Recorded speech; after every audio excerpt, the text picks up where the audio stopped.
Hey guys, what's up? It's Rachel here with another video, and in today's video I'm going to be talking about products that I didn't need, that I regret purchasing. So yeah, I wanted to mention what is on my eyes. I was leaving you guys in because I had people ask me today at work.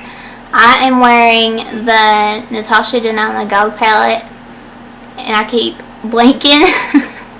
That's what I'm wearing on my eyes, and my lashes are literally $1, and I love these lashes. They're from LA Girl. But other than that, that's everything that I wanted to mention before we get into this video. But like I said, I'm going to be talking about products that I regret purchasing and I wish that I hadn't bought, and I'm going to be telling you why they didn't work for me and why I wish I hadn't bought them. So the first thing I want to talk about is something I'm actually nervous to talk about because it's a fellow YouTuber's palette. Well, actually two palettes I'm going to talk that she recently came out with, and this has caused like a big uproar here on YouTube. But it is the Emily Noel. This is the Once palette.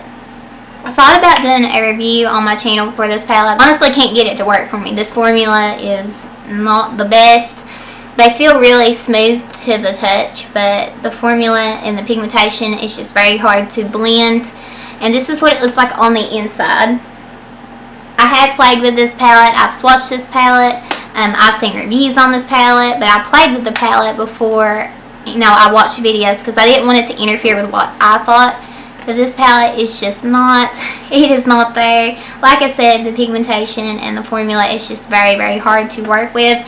So this is the Emily Edit the Once palette, and this is what it looks like. This is no hate to Emily. I love her channel. I watch her videos. I love her reviews.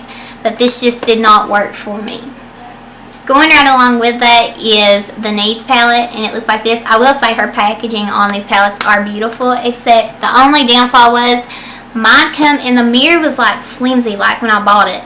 Like it came in the mail like this. I don't know if you can tell or not, but it kind of moves, or it's making me out to be a liar. But the mirror's not in here very well. Yeah, you can tell it's like flimsy. But other than that, the packaging is very, very pretty. That peachy and that pink, they're more pastels. I love those colors. But again, this is the Needs palette. And when you open it up, it looks like this. You have a bronzer, a blush, a highlight, and then you have all these eyeshadows. And then you have what's meant to be, she used it as a setting powder for under her eyes.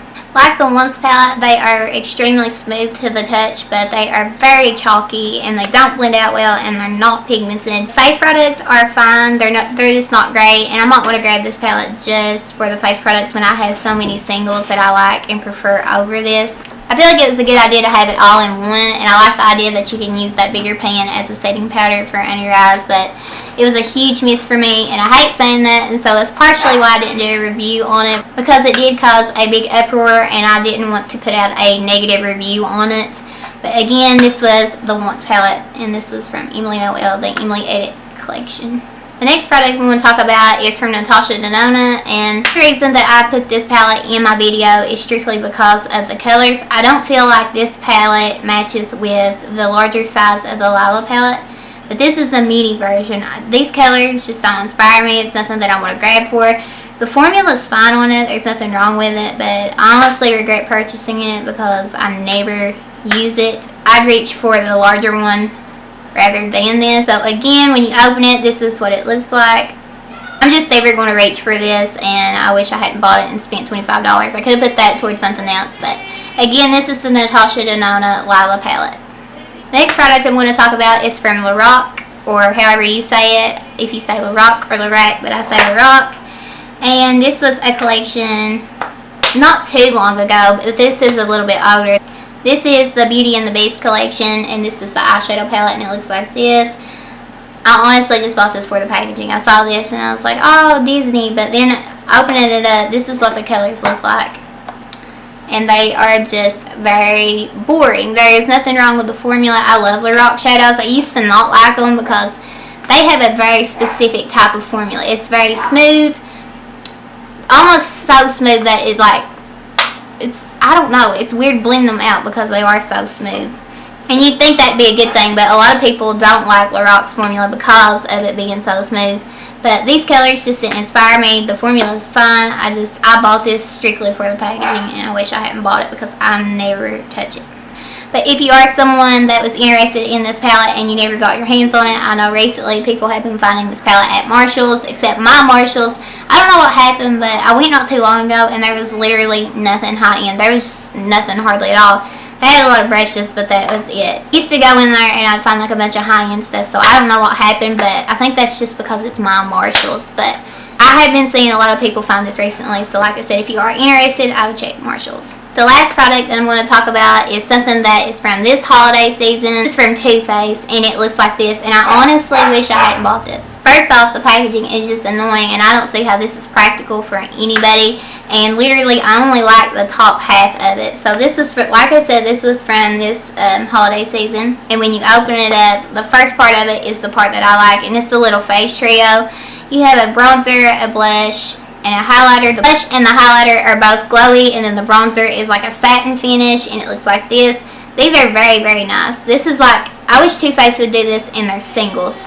This is them swatch. I swatched them weird, and you're not even going to be able to tell, and I'm so pale.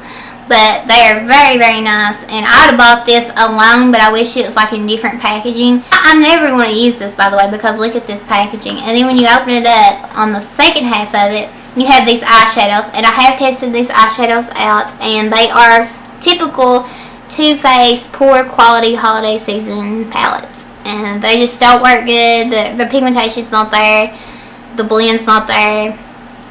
Like I said, they focus more on packaging than the actual quality during the holidays. And these colors are so boring. I have so many colors like this. So this is the second half. And then the third half is more eyeshadows. And they are boring. The only shade in here that I liked that I thought was unique was this silver that they infused with like a pink glitter sparkle in it. But the problem with it, I know what's going to happen with this shadow. It looks very pretty. I'm not flipping you guys off, I promise. And you can see that pink reflect in it and the pink glitter. But when you apply this, it's not going to last on the lids. It's going to fade very, very fast. I find that with a lot of the Too Faced holiday palettes, you find like a few colors that are infused with that glitter. And when you end up wearing them, they just don't last on the lids. And it doesn't matter if you use a really good eye primer, they just don't last. And the mattes in here are pretty terrible. So again, I do not recommend this. I wish I hadn't bought it. I feel like I just bought it for the packaging. And I don't even like the packaging now. So it's very irritating. The only part on it, like I said, is the little blush trio that I like. The blush, highlighter, and bronzer. But I wouldn't buy it in this packaging. Other than that, that's all the products that I wanted to talk about today that I regret purchasing. I hope you guys enjoyed. Thank you guys so much for watching. And I will see you in my next video. Bye guys.